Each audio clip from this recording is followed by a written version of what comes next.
مقارنه جامده قوي بين الايربودز برو ام 3500 جنيه والسماعات ام 20 جنيه. هو اكيد يعني شيء بديهي جدا جدا ان الايربودز برو هي اللي هتكسب، بس تفتكر هل الموضوع يستاهل كل الفرق ده؟ امال ازاي بس؟ ما انا هقول لك ازاي. اه مش سالتني السؤال؟ لا بس اجاوب بقى سيادتك. طبعا. اجاوب سيادتك. انت بال 3480 جنيه الفرق دول انت ممكن تعزم صاحبتك على بيج ماك 58 مره، او ممكن تجيب بباقي الفرق ده 175 سماعه من ام 20 جنيه. بس ما تنساش ان انت بتشتري اسم ابل برضه. تعالى اقول لك انت بتدفع فلوسك في ايه. اول حاجه انت ممكن تبقى اجمد واحد في العيد زي عبده، اللي هو تنزل معاك 5 موبايلات و8 علب سجاير. تاني حاجه بقى وهي انك ممكن تشغل نويز كانسليشن، اللي هو انت فعلا هتتعزل عن العالم. يعني لو قاعد مع بني ادم رخم انت مش تسمع اي حاجه من اللي هو بيقولها. لكن السماعات ام 20 جنيه هتخليك بجد هتقوم تضربه. بس عادي يعني انت ممكن تعلي صوتها شويه وما تسمعوش برضه. وحاجه رخمه بقى في حوار السماعات ام 20 جنيه، اي سماعات بسلك عامه، لو انت بتتمرن هي هتبقى مضايقاك جدا. بعيدا بقى عن ان انت لو انت مش معاك شخص رخم او مش بتتمرن،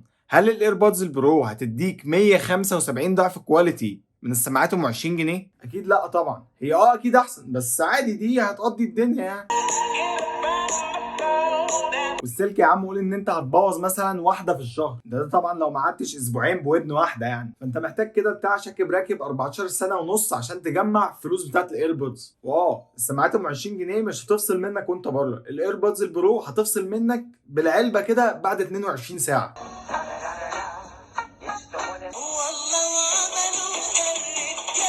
الفيصل بقى يعني من الاخر، لو انت مش معاك الا 15 جنيه افكس اصحابك النهارده ما تنزلش على القهوه، واعمل لنفسك كوبايه شاي جميله، وحوش ال5 جنيه اللي انت هتجيب بيها الشاي، وهات سماعات ام 20 جنيه واستمتع بيها. مش هتموت يعني لو ما عملتش زي عبده. وما تنساش يا عم تعمل فولو ولايك بقى وانت معدي كده. واستنى تعالى بقى على قناه اليوتيوب لو انت مش هناك. يلا سلام.